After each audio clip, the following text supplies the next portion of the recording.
C'est un privilège pour moi, encore une fois de plus, de partager la parole de Dieu avec vous ce matin. Chers fidèles téléspectateurs de Hope TV, bonjour et que le Seigneur vous bénisse abondamment. Moi, c'est le frère Ekumba Joseph Emmanuel et j'ai la grâce de partager la parole de Dieu avec vous ce matin. Et ce que je requiers juste de vous, c'est votre attention. La parole de Dieu est là pour nous apporter la vie. Elle est là pour nous apporter la paix. Elle est là pour nous apporter la lumière. Et je crois que certainement vous serez enrichis, vous serez bénis. Quelque chose va se passer dans votre vie en écoutant cette parole. Parce que la parole de Dieu ne sort pas sans accomplir le but pour lequel elle sort. Et pour cela, j'aimerais qu'on prie ensemble. Vous allez juste m'écouter. Notre Père et notre Dieu, nous te disons merci pour cette opportunité de partager ta parole. Seigneur, tu es venu avec ta parole pour nous apporter la vie. Tu es venu avec ta parole pour transformer les vies. Tu es venu avec ta parole pour guérir ceux qui ont le cœur brisé. Tu es venu avec ta parole, Seigneur Jésus-Christ, pour que nous soyons réconciliés avec Dieu.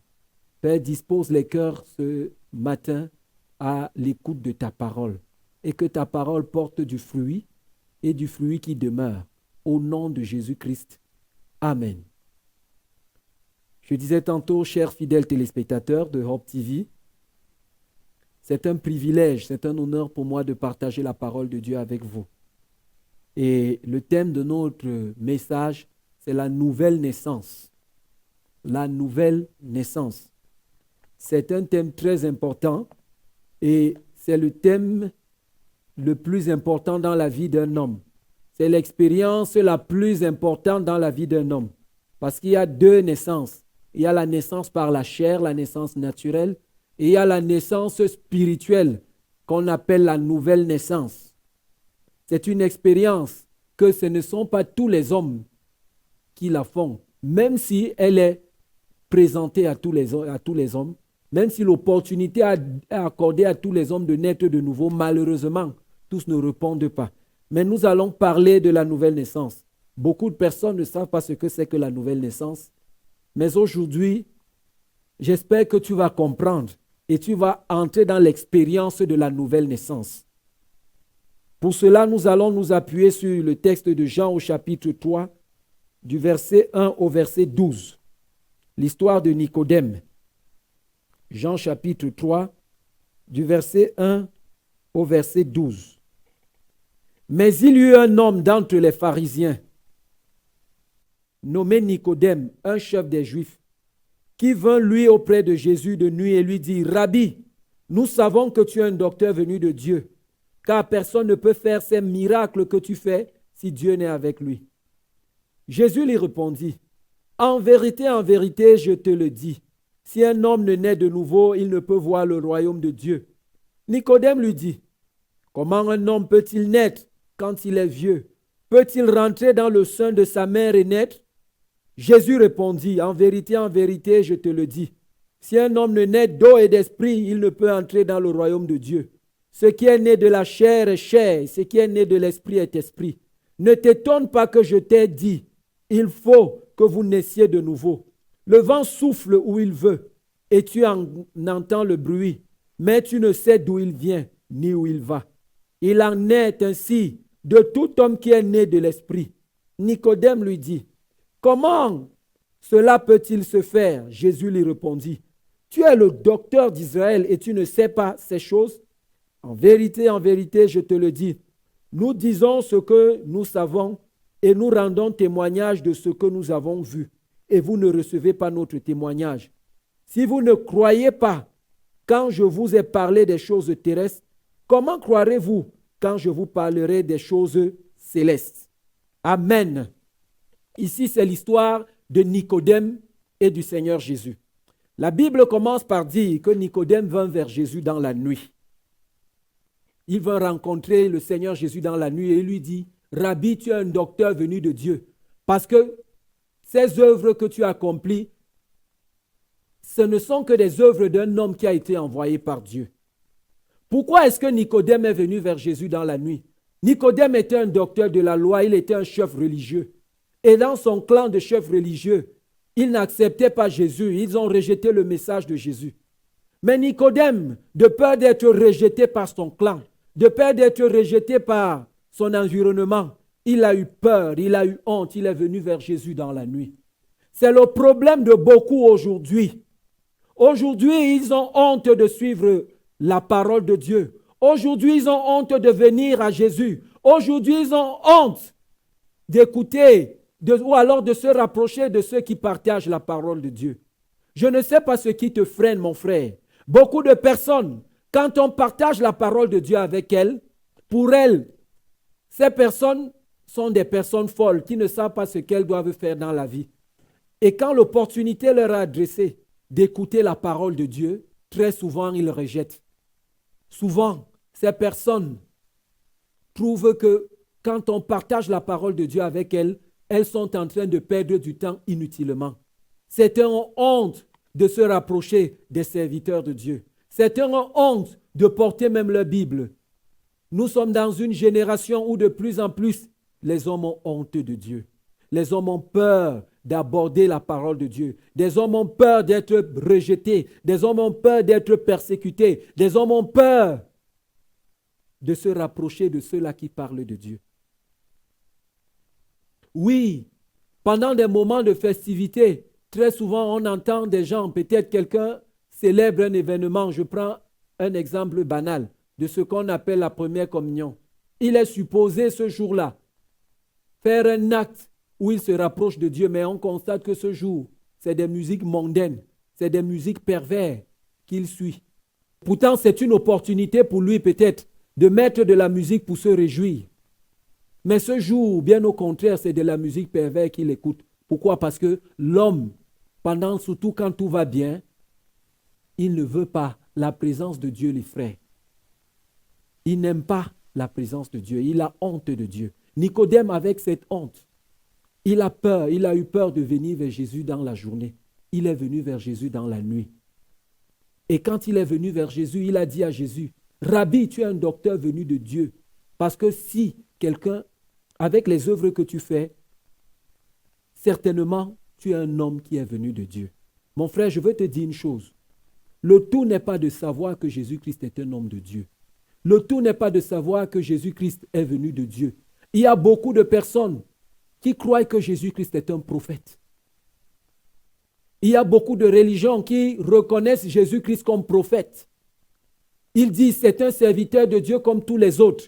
Moi, je veux te dire une chose. La connaissance de Jésus comme un prophète ne peut pas changer ta vie. La connaissance de Jésus comme prophète ne peut pas changer ta situation. Oui, beaucoup de personnes considèrent Jésus comme un grand maître. La connaissance de Jésus juste comme un grand maître ne peut pas apporter le changement que Dieu attend de toi dans ta vie. Nicodème avait une connaissance de Jésus comme étant un prophète. Nicodème avait une connaissance de Jésus comme étant un grand homme de Dieu. La Bible l'appelle, l'apôtre Paul a appelé ce type de connaissance la connaissance selon la chair. Beaucoup de personnes ont été butées face à ce fait-là. Même les apôtres qui ont marché avec le Seigneur Jésus. Dans le livre de Matthieu chapitre 16, du verset 13 au verset 17, le Seigneur dit à ses apôtres, « Vous qui dites, que dites-vous que je suis ?» Les uns ont dit, d'autres disent que tu es Élie, d'autres disent que tu es un prophète. Mais le Seigneur leur a demandé, « Et vous, que dites-vous que je suis ?» Que dites-vous que je suis? Comment est-ce que tu connais Jésus, mon frère? Que dit Jésus? Est-il quoi pour toi? Jésus est-il qui pour toi? La connaissance que tu as de Christ va déterminer la relation que tu auras avec lui. Celui qui connaît Jésus-Christ juste comme un homme de Dieu, juste comme un prophète, ne va pas bénéficier pleinement de la nature, de l'œuvre de la nature de Christ dans sa vie. Mais Jésus-Christ, connaissant le besoin de Nicodème, n'est pas passé de long en large. Directement, il lui a dit, « Mon frère, si tu ne nais de nouveau, tu ne peux voir le royaume de Dieu. » Jésus n'est pas passé par 4 chemins. Le besoin de Nicodème, c'était la nouvelle naissance. La nouvelle naissance n'est pas une activité religieuse. La nouvelle naissance n'est pas un concept intellectuel. La nouvelle naissance n'est pas juste un changement de comportement. La nouvelle naissance, c'est une expérience qu'on a avec Dieu. C'est une expérience où l'Esprit de Dieu agit dans le cœur de l'homme dès lors qu'il décide de donner sa vie à Jésus. Jésus a dit à Nicodème, tu dois naître de nouveau. Nicodème s'est posé la question, est-ce que je dois entrer dans le ventre de ma mère et naître une seconde fois? Pourquoi? Parce qu'il avait une connaissance intellectuelle, une compréhension intellectuelle des paroles du Seigneur Jésus. Beaucoup de personnes entrent dans des écoles de théologie. Beaucoup de personnes vont de religion en religion pour expérimenter la nouvelle naissance. Beaucoup de personnes vont dans certaines écoles, je ne sais pas, des séminaires. Cela n'est pas suffisant. Nicodème était un docteur de la loi. Un docteur de la loi. C'est comme aujourd'hui, on dirait un prêtre, un pasteur, un enseignant de la parole. Enseignant de la parole, mais n'ayant jamais expérimenté ce que la Bible appelle la nouvelle naissance. Tu peux être un docteur de la loi, tu peux être un enseignant de la parole, tu peux être prêtre, tu peux être pasteur, tu peux être choriste, mais sans expérimenter la nouvelle naissance. On a des personnes aujourd'hui, ils occupent des rangs religieux très élevés, mais c'est des voleurs. Religieux mais voleurs, religieux mais fornicateurs, religieux mais adultères, religieux mais menteurs. Parce qu'il n'a pas connu l'expérience de la nouvelle naissance. Jésus-Christ a dit à Nicodème, il faut que tu naisses de nouveau. Nicodème avait besoin de naître de nouveau. Mon frère, qu'est-ce que la nouvelle naissance? Tu as besoin certainement de naître de nouveau. La nouvelle naissance n'est pas juste un concept, c'est une expérience réelle. C'est l'œuvre de l'Esprit de Dieu dans la vie de l'homme. Jésus a répondu à Nicodème, ce qui est né de la chair est chair, et ce qui est né de l'Esprit est esprit. La nouvelle naissance, ce n'est pas quelque chose qui est initié par l'homme. C'est un projet de Dieu. C'est une œuvre de Dieu accomplie depuis les lieux célestes et qui s'impartit dans la vie de l'homme. Pour essayer d'expliquer un peu de façon plus pratique, nous allons lire Ézéchiel chapitre 36 du verset 25 au verset 29. Ici, c'est la promesse de Dieu au peuple d'Israël. Le Seigneur explique ici l'expérimentation de la nouvelle naissance. Comment ça se passe? Dieu dit, je répandrai sur vous une eau pure et vous serez purifiés. Je vous purifierai de toutes vos souillures et de toutes vos idoles. Tout à l'heure dans le livre de Jean chapitre 3, le Seigneur a dit à Nicodème, si tu ne nais d'eau et d'esprit. Ici, la naissance d'eau, c'est l'œuvre du Saint-Esprit. La naissance de l'eau et de l'esprit, c'est l'œuvre du Saint-Esprit, c'est l'expérimentation du Saint-Esprit. L'œuvre du Saint-Esprit en tant qu'eau est une œuvre de purification. Dieu dit dans le verset 25, « Je répandrai sur vous une eau pure et vous serez purifiés. Je vous purifierai de toutes vos souillures et de toutes vos idoles. » Oui, le Saint-Esprit vient purifier ton cœur de toutes ces souillures, de toutes tes idoles, ces choses qui te tenaient captif. Dans l'expérimentation de la nouvelle naissance, le Saint-Esprit vient purifier ton cœur, vient purifier tes pensées de toutes ces choses qui t'ont tenu captif dans le péché pendant des années. Quelle que soit la profondeur du péché, si tu disposes ton cœur à naître de nouveau, l'œuvre de l'Esprit de Dieu en Jésus-Christ te purifiera ta conscience, purifiera ton cœur de toutes sortes de souillures.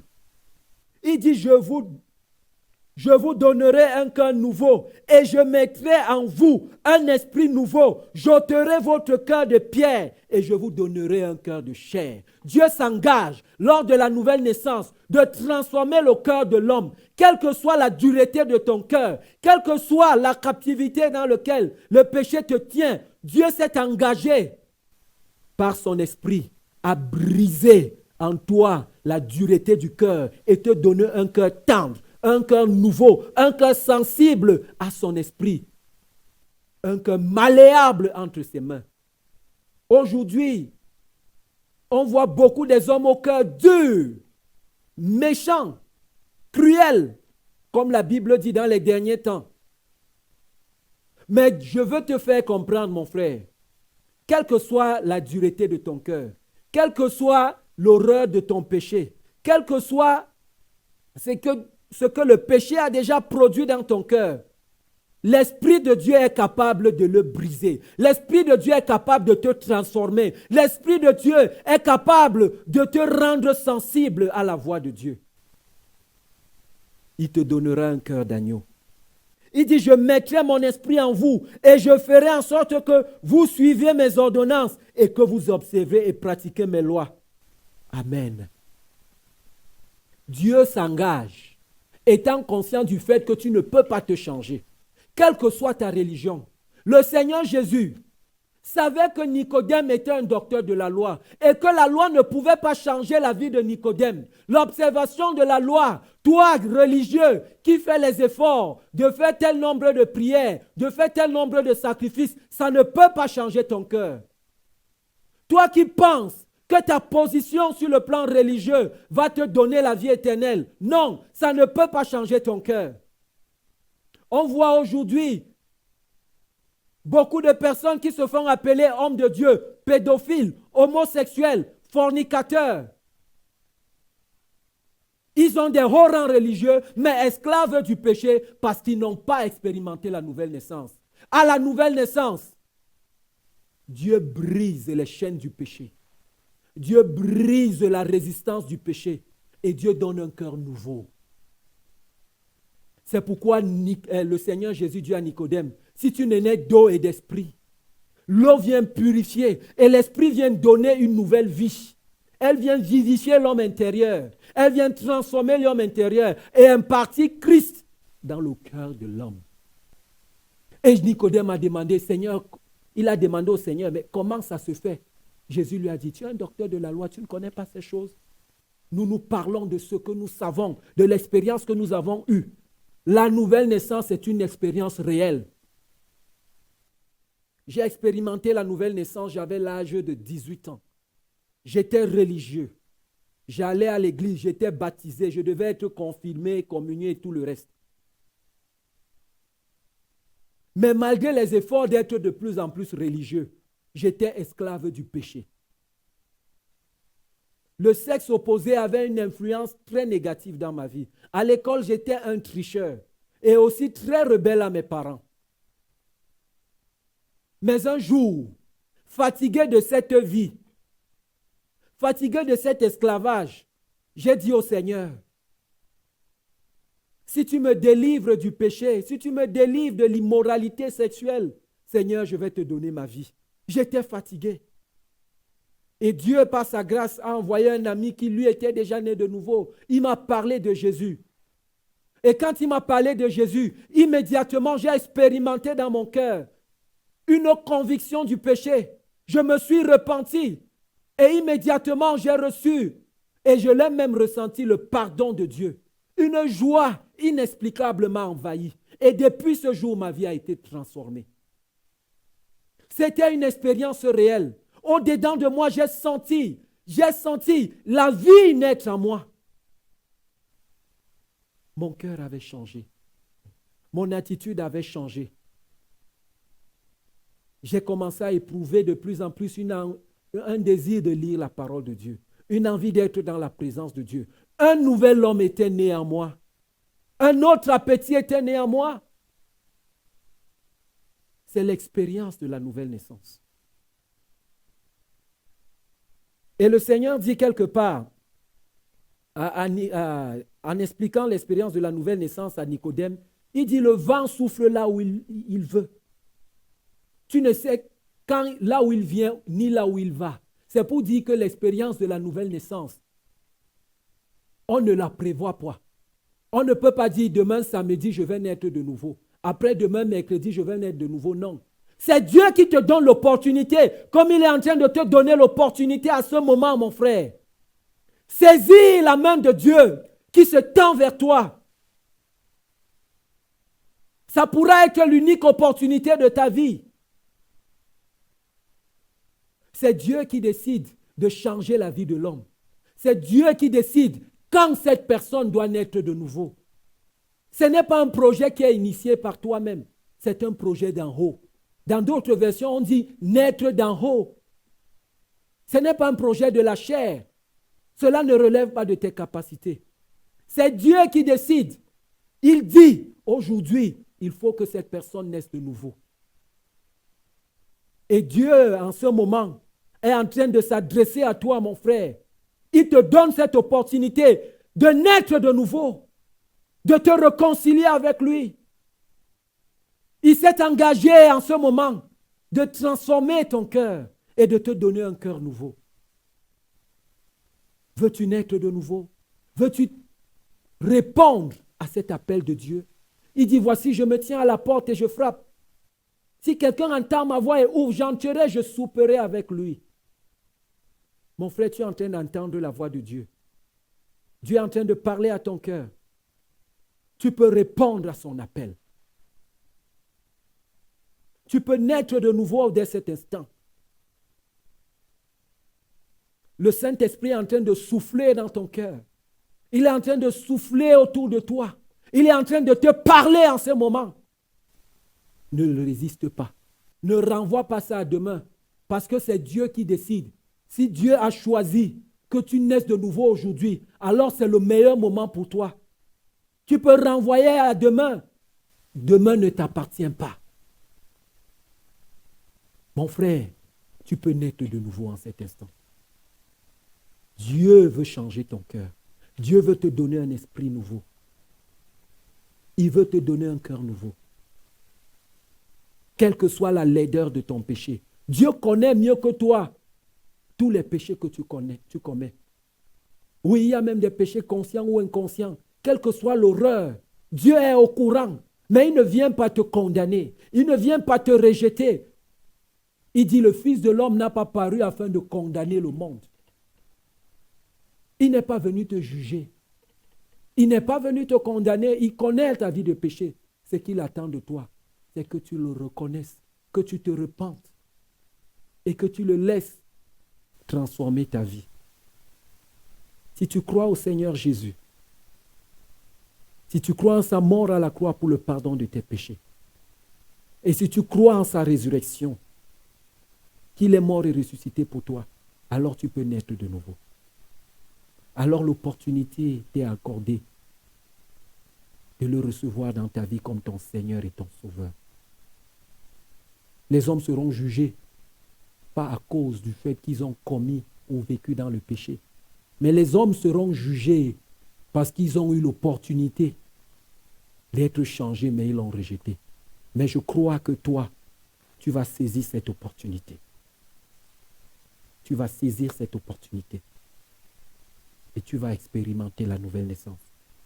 Et si tu veux expérimenter la nouvelle naissance, je vais t'inviter à faire cette prière avec moi. Tu peux te mettre à genoux. Tu peux baisser juste ta tête. Mais je veux que tu sois très sérieux. Et je veux que tu exerces la foi en cette parole. Tu vas répéter après moi. Seigneur Jésus-Christ, je te dis merci pour ta parole. Merci pour l'opportunité de naître de nouveau.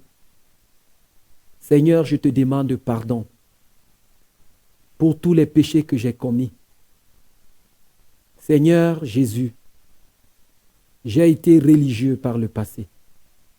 Mais aujourd'hui, Seigneur, je veux naître de nouveau. Je veux naître de ton esprit. Donne-moi un cœur nouveau et un esprit nouveau. Fais de moi un enfant de Dieu. Par le sang que tu as versé, purifie-moi de toute iniquité. Par ton esprit, transforme ma vie, Seigneur. Je renonce au péché. Je renonce au monde et aux choses du monde. Seigneur Jésus, je te donne mon cœur. Viens et habite dans mon cœur, comme mon Seigneur et comme mon Sauveur. Amen. Le conseil que je te donne, mon frère, maintenant que tu es né de nouveau, rapproche-toi des chrétiens nés de nouveau, des personnes dont le cœur a changé, dont la vie a changé. Rapproche-toi des personnes qui ont rencontré Jésus. La Bible dit qu'on les reconnaîtrait à leurs fruits. Quand une personne est née de nouveau, ça se reconnaît. Il aime Jésus. Il marche dans la justice. Il marche dans la sainteté. Son témoignage, le témoignage de sa vie l'atteste. Ou alors, au travers de Hope TV, tu peux appeler pour dire j'ai besoin d'être suivi. Parce qu'étant né de nouveau, tu as besoin d'être suivi, tu as besoin d'être tenu par la main. Et que ce soit moi ou bien d'autres serviteurs de Dieu, ils sont nombreux. À partir de Hope TV, tu peux être suivi, tu peux être tenu par la main. Mon frère, que le Seigneur te bénisse. Tu as pris une très bonne décision. Demeure ferme dans les voies du Seigneur. Et ne manque pas de nous écrire pour nous donner et rendre compte de ce qui s'est passé dans ta vie. Que le Seigneur te bénisse. Amen.